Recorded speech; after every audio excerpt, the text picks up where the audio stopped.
Good afternoon, this is Nina, and I'm going to be talking to Patrick about a walk he made and the project 14 Minute Diameter Leeds. This presentation, a walk around the city of Leeds, looked at a series of locations within the city that were selected to highlight changes that have occurred in the city over the years. Good afternoon, I'm Patrick, and this walk, a circular walk, connected each of the locations featured in today's presentation, along with others not shown here, and which allowed me to conduct a nostalgic review of the city. Some locations evoked personal memories for me, others awakened older stories told to me by previous generations, but which I had not actually visited in person before. We would like to invite you on this short tour of a bygone Leeds.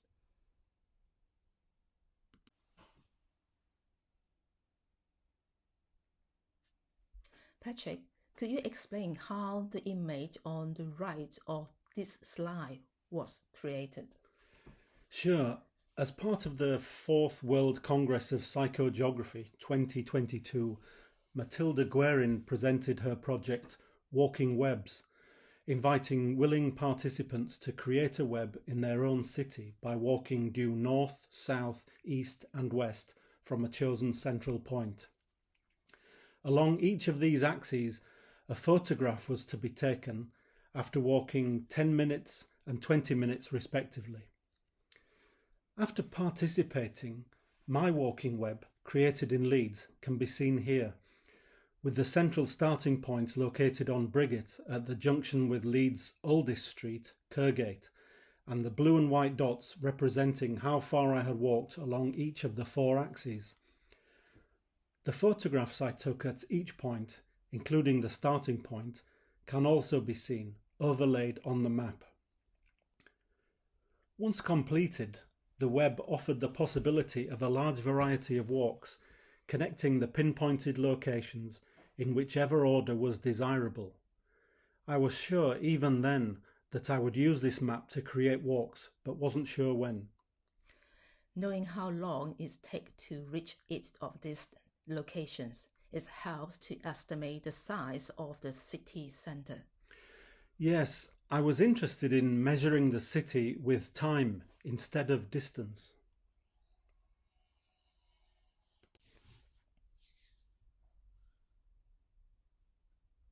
So the walk you made earlier this year was part of the festival.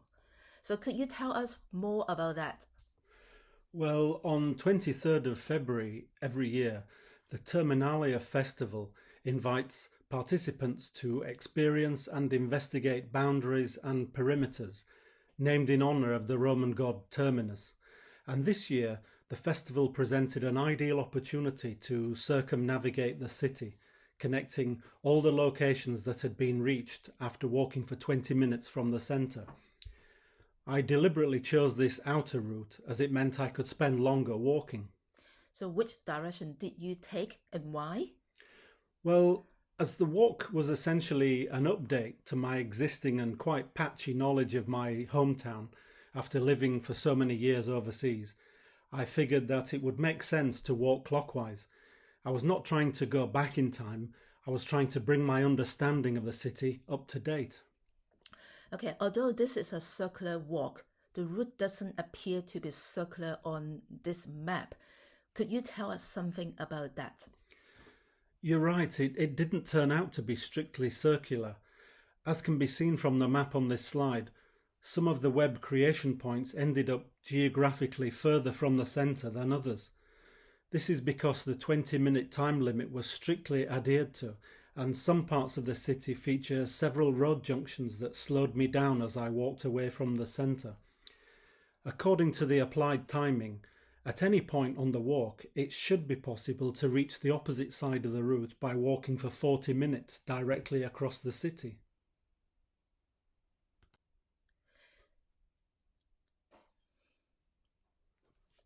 Could you tell us something about these photographs? Were you already familiar with these places? I knew 2 of these places, yes. The top left photo was taken on Barrack Road, which connects Chapeltown Road to Roundhay Road and was the site of the old Chapeltown Barracks, constructed in 1820 and largely demolished in 1988, although I never knew of it before. Instead of soldiers lining up on parade, it is more common nowadays to see new cars lined up at the car showrooms there. Referring to the bottom left photo, I worked in the David Beavers operating theatres at St James's Hospital from 1978 to 1980 during the break-in studies from Art College. Everyone knew the hospital as Jimmy's, and it was featured in a television series of that name in the late 1980s and early 1990s. While I worked there, it was claimed that it was the largest teaching hospital in Europe. It must have been quite an experience working in an operating theatre for 2 years. It certainly was. Some of the things I witnessed there kept appearing in my work for years afterwards. On the right is the Fountain Head pub. This replaced the Florence Nightingale pub, which I occasionally frequented after finishing work on Friday, as it was conveniently located just across Beckett Street. The Florence Nightingale eventually closed following a large explosion caused by a gas leak and had to be demolished. The Fountain Head was later constructed a little further down the street.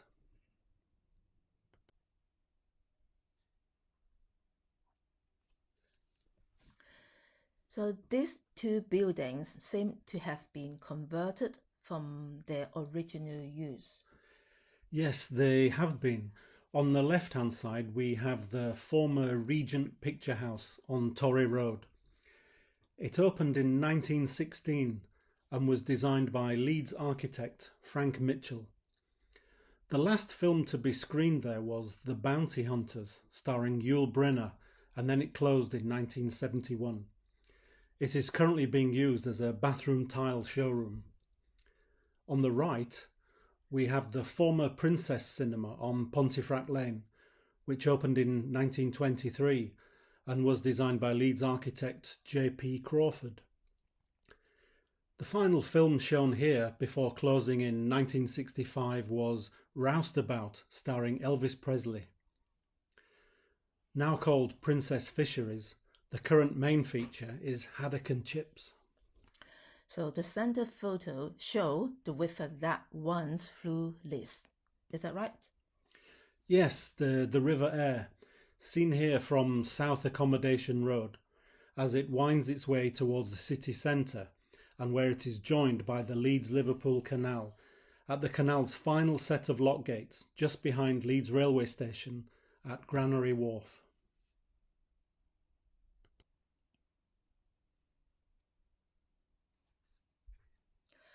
There seem to be a lot of buildings that have changed their function over the years.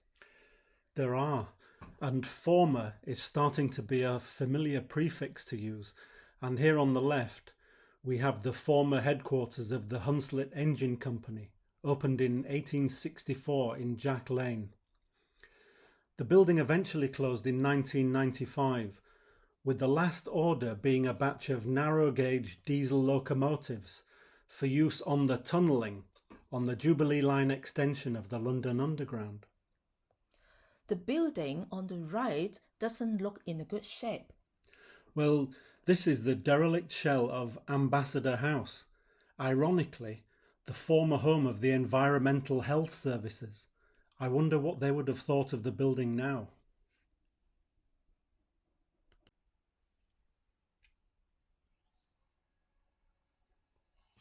So here we have 3 photographs taken in the environment. What attracts you to these locations? Well, the top left-hand photograph shows a rainy day on Holbeck Moor and a fork in the path. On the way from the city centre to football matches, Leeds United fans would take the path to the left, which leads to the football ground, Elland Road. The circular walking route I was following took the path to the right, along Domestic Street towards the west of the city. For the photo on the bottom left of the slide, we have a footpath under construction alongside the busy Armley Gyratory Road junction. I find it very interesting how spaces are delineated and demarcated during building work. At the present time, it resembles an outdoor installation of site-specific art pieces and is probably more visually interesting than the final state will be. The large photograph shows a churchyard wall. What did you find interesting here? This image shows part of the churchyard wall of All Souls Church in the Blenheims area of Leeds.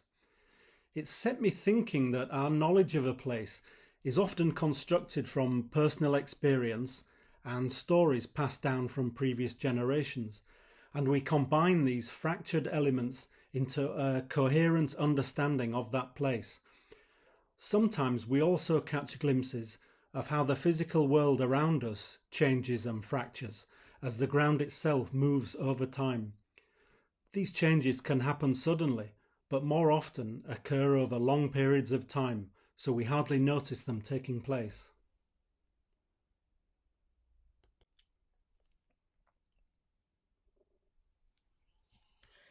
This final image lets us feel how the weather was on the date of the walk. Yes, it rained for most of the day during the walk. At one point there was a pause in the weather and a rainbow appeared above a residential block with the poetic name of Echo Central, and I managed to catch the image as I passed. For a while the walk seemed to be heading for the left-hand end of the rainbow, but I never managed to reach it. Not this time anyway. We could always try again another day.